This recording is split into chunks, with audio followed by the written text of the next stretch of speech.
You guys, they gave me a freaking laser cutter. And I used it to make branded crests, portraits, food, custom meeples, board game pawns, and even a little home decor. But can you really do all of this with a relatively inexpensive entry-level device? Well, I was about to lend truth to the old adage that there's no such thing as a free laser cutter. All that's happening right now on Bits Please. The brand is xTool by MakeBlock, a company that makes like educational electronics products for kids. But the xTool D1 Pro 10-watt laser cutter is not made for kids in the same way that a gun is not made for kids. This is a damage your eyesight, burn the entire house down kind of toy, just like the ones we had in the 80s. So the offer from xTool was this: we'll send you the device, you play around with it, and then within a couple of weeks you post a video. Make sure that in the description below there's a link to your section of the affiliate program that you've signed up for so that people can click the link and buy the product if they want to, and you'll be home before the streetlights are on. Sounds pretty good, right? Well, it's been a full 8 months since they originally sent me the laser cutter, and it's only now that I'm able to finally sit down and give you my opinion on it. Stay tuned to find out why. So I want to say up front that I am a complete novice, complete newbie to lasers. When I got this thing, I showed my friend who's a bit more knowledgeable, and he said, oh, it's that kind of laser. Apparently there's 2 kinds of lasers. And I said, that means nothing to me. And he explained what the other kind of laser is and how it worked. And it just went in one ear and out the other. And I'm so lazy, I didn't even bother to look up what other kind of laser there is to tell you about it. That's how new and green I am to this entire thing. So here's what came in the box: a COD charge, courtesy of Canada Customs, which I'm going to have to ask xTool to reimburse me for when I post the video, the xTool D1 Pro 10-watt laser cutter, the RA2 rotary tool, and a small box of risers to use with the rotary tool. So the whole package comes in at around 850 USD, which is about 1,200 Canuck bucks. Shipping was another 80 bucks, and then Canada Customs, after they took their bite, it was $67.66. So as a Canadian, I would have paid around $1,350. But as a board game host, I only paid that COD charge, which is $67.66, which xTool promised to reimburse me for. We knew ahead of time that the machine was going to kick up a lot of smoke and exhaust, so we didn't want to run it inside the house. So the weather was still warm. This was about early September in Canada land, so we put it in the garage. Except the garage needed a little bit of a TLC before we could even set the machine up.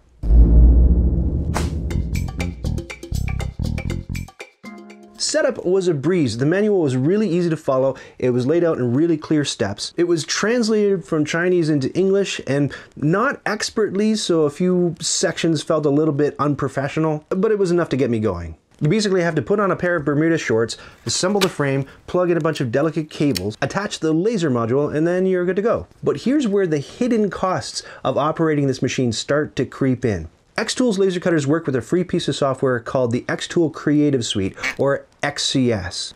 But I found out that anybody who knows what they're doing uses a piece of software called Lightburn, which retails for an extra $83 US or 110 Canuck bucks. But Lightburn has a 30-day free trial. And remember, I thought I was going to get this video out in 2 weeks. So no big deal. I signed up for the free trial and off I went. The catch is that while xTool's own XCS software can communicate with the laser cutter over Wi-Fi, Lightburn can't. I contacted the Lightburn developers, and they said it was because the xTool laser cutter uses a proprietary method of connecting through Wi-Fi that they can't crack through or access. So if you want to be able to use Lightburn with this machine, not only will you have to pay an extra $100 to buy the software, but you won't be able to run your xTool laser cutter remotely. You'll have to get a computer and you'll have to hardwire it into the machine. So I had to plug my laptop running Lightburn into the machine and precariously perch it on a chair or some piece of garbage in the garage. And that experience was pretty miserable. But who cares? Let's see what the machine can do. I made a pretty rookie error right off the top that I think any rookie would be guilty of making. I just grabbed whatever piece of scrap wood we had lying around in the garage and threw it under the machine. Now, there's no enclosure on the D1 Pro like you'll find on a machine like a Glowforge, but a Glowforge, incidentally, costs about 5 times more than this machine. So you can take something like the X1 Pro and like clamp it at a weird angle to whatever piece you're working on. You're not supposed to look directly into the laser or even catch splashback light up into your eyes, so the machine ships with a pair of glasses to protect your eyes. Are these sufficient to do the job? I have no idea. I'm a noob. So please let me know in the comments if you think I'm slowly going blind. Okay, I'm going to take you through 6 different projects that I completed with the xTool D1 Pro, starting with a little vanity piece, a Knights Around a Table crest. If you're using the xTool software, you've got 3 options: score, engrave, or cut. Score kind of outlines your image, engrave fills the shapes in, and cut attempts to burn a hole directly through your material to the other side. For best results, you want to work with vector images. I drew this artwork in Adobe Animate and exported it as an SVG file. You can use any vector art tool that you like. I use Animate, but you can use Illustrator or you can use Inkscape if you want a free solution. You can also draw shapes in both XCS and Lightburn. If you have a number of different shapes in the same file, you can tell some of them to score, some of them to engrave, and some of them to cut. But I didn't know that right at the beginning. I thought it was all or nothing for all of the shapes. But this is what I was trying to do with the project. I was trying to get it to engrave that logo and then completely cut a shape around it all the way through the wood. In addition to choosing score, engrave, or cut, you've got 3 other really important variables to play with: power percentage, the speed of the laser in millimeters per second, and the number of times or passes you want the laser to go over something. This is really important when you're cutting because you may not burn all the way through your material in just a single pass. And away it goes! I want you to know I'm wearing the glasses while I'm filming this. The first engraving looks pretty good. I had read ahead of time that you can get an even nicer engraving if you lay down masking tape on your material first. So I grabbed an ancient roll of tape and laid down strips like this. I used the same settings as the first time, but it didn't dawn on me that I needed to adjust those settings because there was extra material now impeding the laser. I needed to be stronger or slower or do more passes in order to get through that tape to the material. So I tweaked the settings in the next trial. But here's me discovering the general charred sootiness of laser-etched engraving, masking tape notwithstanding. And then I tried to cut a circle around the laser engraving. This is before I realized that you could cut and engrave in the same file.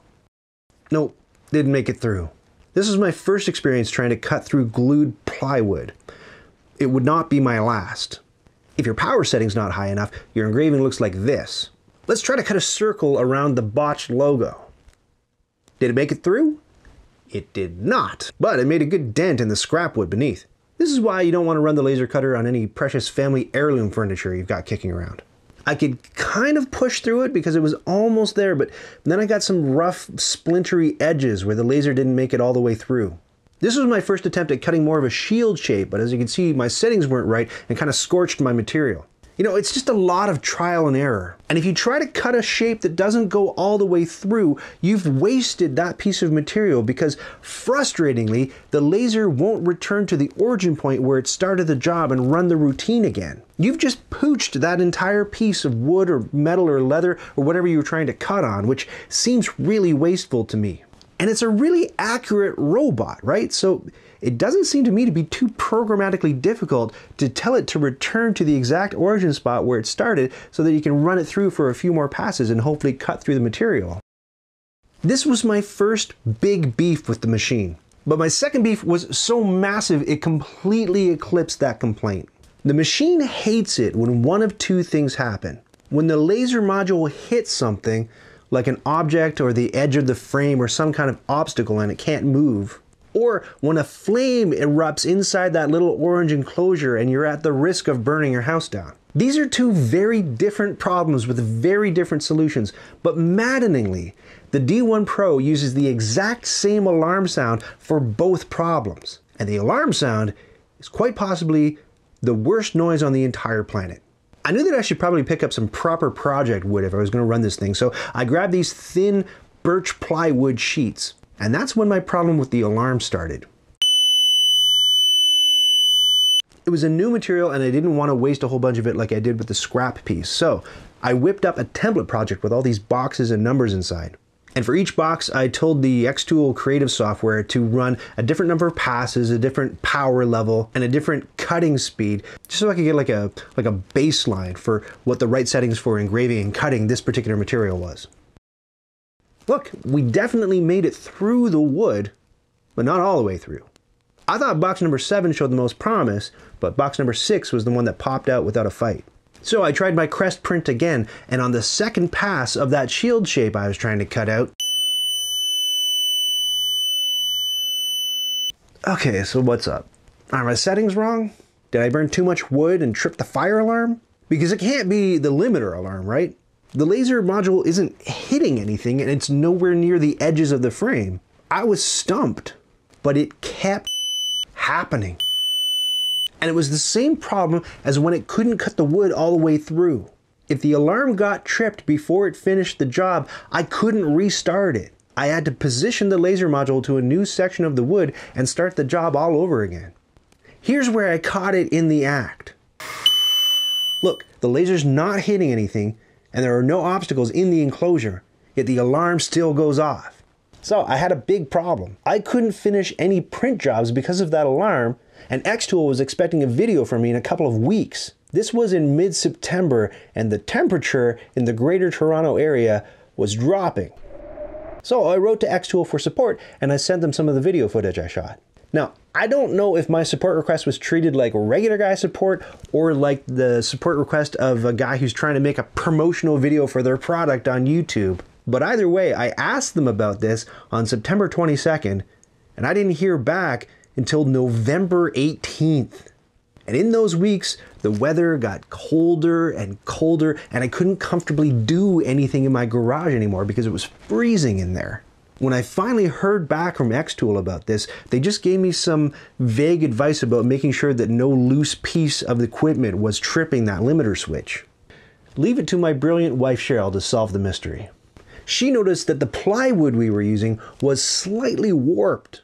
So the laser module wasn't hitting the edges or any obvious obstacle on the wood. It was hitting the wood itself. Her solution was to just screw the plywood down to flatten out that bubble. Sure enough, when we ran the machine again, we didn't trip the limit switch. But we had a new problem. We were headed into December, and it was way too cold to operate the machine in the garage. We needed to move it inside. But how do you operate a machine like this indoors in Canada? This is where the cost of owning this free laser cutter really started adding up for me. Birthday present. A laser enclosure with a protected screen so I would no longer have to wear those glasses. The xTool enclosure was a little rich for our blood, so we went with this soft shell one. Multiple trips to Home Depot, Canadian Tire, and Amazon to buy vents, hoses, connectors, vent plates, and an exhaust fan to vent the enclosure out the window in our basement. One key piece of equipment that I've never owned, but it seemed like a really good idea in this instance, a respirator, because laser cutting creates smoke, and while science isn't completely clear on this, I've heard rumors that inhaling smoke is bad for you. Christmas present, given to me by Cheryl weeks early on my birthday, an air assist unit. This is a little machine that sits next to your laser cutter and blows air through a tube down into the laser to blow away soot as it engraves and cuts. It's supposed to help when you're trying to cut because the laser module can directly contact your material as the air assist module blows all the junk out of the way so that your laser is not trying to cut through like a groove filled with ash and debris. One important piece of equipment we could have used was a honeycomb grill, which allows air to flow around beneath your piece, making it easier to cut through wood. And again, buying in Canada runs the risk of running up additional customs and duty fees, which amount to whatever Canada Customs decides to charge you. And I haven't even tallied the cost of the respirator and the hoses and the pipes and the tubes and the fan, because if I do, I think I'll cry. And after all of that, did it work? No. I still only felt safe running the machine indoors while I was wearing the respirator the entire time. Venting the unit did almost nothing to cut down on the burnt wood smell, which was everywhere, and it lasted for days after the project was finished. To cut down on the smell, we also ran an air purifier, turned on the bathroom fan nearby, ran a bigger fan to direct the exhaust and the air into that bathroom and up into that fan. But the goggles, they did nothing. So if you spot something that we missed, please let me know. I know you can buy big, super expensive air purification units, but I'm poised to make about 20 bucks in ad rev share on this video, so at some point I just had to cut my losses. I don't know if way more expensive competing units that ship with enclosures by default are any better at cutting down on the smell, but what I've read is that if you're burning wood indoors, it's gonna smell like you're burning wood indoors, like no matter what you do. Of course, I'm happy to be corrected. Anyway, buyer beware, and think, if you really want to run a machine like this, how much hospitable space do you actually have to work with? So with the wood tacked down and the air assist module running, I was finally able to cut all the way through that piece of plywood and get a usable crest out of it. I did a number on Grandma's antique credenza too. As it turns out, pieces of burnt wood smell like pieces of burnt wood, and everything I created smelled like it came out of Satan's campfire cookout. I thought I could erase the stink by sanding the char off the edges, but no dice. I was still pretty happy with the results, but look at the soot smear on the engraving. Could I make it any better? Now that I had an air assist unit, I wanted to revisit this masking tape technique using a proper wide roll of tape instead of little thin strips. This 6-inch roll of masking tape and these 2 little squeegees for squeezing out air bubbles cost me 31 bucks Canadian or 23 American. And you can find the link for those below in the description. I thought this was gonna work. But then my old nemesis was back. No, this is the first time with air assist and it's beeping. Okay. I unscrewed the board to check it out. It didn't even cut through. So, was that the fire alarm or the limit switch? No idea. Struck down, but not destroyed, I tried again. Lay the tape, smooth it out, screw down the board, run the job. The way that you figure out how high off the surface to have the laser module is to flip this little kickstand down. That lifts the laser to the right height, and then you have to tighten this really obnoxious screw. I don't know what this thing is called, but it's awful. Small rotation, pull it out, lift it up, push it back in. Small rotation, pull it out, lift it up, push it back in, and so on. I really came to resent this stupid screw, especially with my print jobs failing so frequently. If they ever revisit the design of this unit, I'd say rethinking this obnoxious leveling method is the first place they should look. But check it out, this method with the masking tape went really well. It got through the board, and while I was a little finicky removing all the tape with all the fine detail in the engraving, I think the image quality looks pretty great. Here it is up against the other crest with no air assist. And you can see that wind-blown, charred mess is completely gone. Okay, fellow scientists, we've got a few variables to test. We've seen no tape, no air assist. We've seen tape plus air assist. Now let's see no tape plus air assist. And finally, tape with no air assist. No tape, just air assist. Here's tape with no air assist. Which method produces the best results? Place your bets. Look at that. To my eye, masking tape with no air assist is the clear winner. The 2 crests with air assist look too smeared, as if the fan blew the char out of the cut crevice and into the grain of the plywood. The no tape air assist only piece looks super weird, as though it blew away too much of the char and lost some contrast. So, is the air assist module crucial for cutting? Do you absolutely need one of these units if you're going to get a laser cutter? Stay tuned, I have more info. By the way, as I was running all of these tests, my print jobs kept failing because that super sensitive limiter switch kept going off. I kept adding heavy objects to weigh down the board, but generally the machine was just too picky to operate reliably. But I kept meticulous notes about every single trial, and one day, when I had to ship a prototype board game off to Paul Grogan at Gaming Rules, I felt confident to crank out this little plaque for him on the very first try. And I slipped it into the board game box as a friendly little surprise. Vector art is fine, you say, but can it do raster images? Like, what if I wanted to engrave a photograph of a loved one? Can it do that? Yes, it can. Here's our photograph of a loved one. And like before, I ran 4 tests with 2 variables. No tape with air assist, no tape, no air assist, tape with air assist, and tape with no air assist. Look at the results. I think in this test, no tape, no air produced a better image with higher contrast. The 2 taped images look weirdly blown out. Again, as if air assist knocked out too much of the char for the image to read properly. When I was researching the different types of material that the laser cutter could burn images into, I was trying to find something that would make this video interesting. One entry on the website really caught my eye. Food. Could you really laser engrave food? If you could, what were the practical applications for that?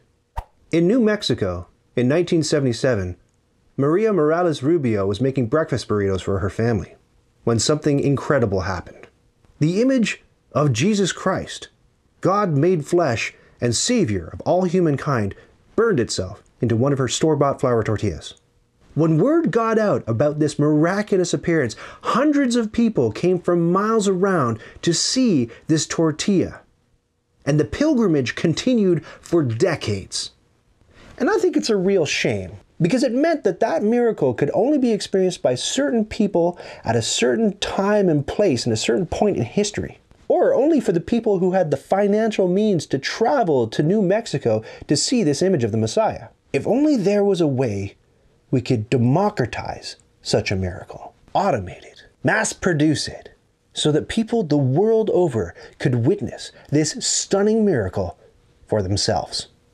I got to work immediately sourcing some free vector artwork of Jesus. Not real Jesus, white guy Jesus, of course. The kind of Jesus who wears jeans and drives a Ford F-150. American Jesus. Etching him into the flatbread was super easy. Now you got yourself a tortizas. Add some cheeses and enjoy a nice quesadillas. Holy Communion will never be the same. Now, here's the rule. If you want to print on food and you want that food to be safely edible, you want to make sure that you use your machine only for printing food. You can't go etching metal with it on Tuesday and expect that by Sunday people aren't going to be ingesting aluminum flakes in the laser etched food you created for them at the church potluck. You might have seen that tortilla etching scene in the movie The Menu. It's the same deal. That laser cutter was used exclusively for food. Of course, if you run a catering business, there's nothing stopping you from using a laser cutter to create sort of showy pieces that you use to decorate the surroundings around the food that the people are supposed to eat. But it should be really clear that the stuff in the display isn't meant to be eaten. And all that said, I honestly don't know if I'd even want to eat food that's been laser etched. Laser etching is burning. And who really wants to eat burnt food to begin with? Of course, I've wasted a whole lot of time talking about projects that you won't want to make with your laser cutter. As board gamers, let's talk about the holy grail of custom board game pieces. Wooden meeples. I am conscious about how long this video is going to run, so for those of you who aren't interested in board games, let's just end it there. If you do care about board games and you want to see the board game stuff that I made with the xTool D1 Pro, or if you want to hear my concluding thoughts on the machine, then stick around and we'll meet back up in part 2, which is live right now. Just click the link at the end of this episode. If you like what you've seen so far and you've already decided to get one, click the affiliate link below or up here. Your price for the machine will remain the same, and I'll receive a small kickback to help me compensate for the ravages of smoke inhalation on my beautiful body. As always, remember to like and subscribe here on YouTube. If you like this sort of nerdy project-y stuff, whether it's about board games or otherwise, join us on the Discord server where we've got a couple of channels, including one devoted explicitly to 3D printing, and you can jump in there and talk our ears off about all the cool stuff that you're making. And, as always, remember to tickle me dingles on social McMedia. See you in part 2.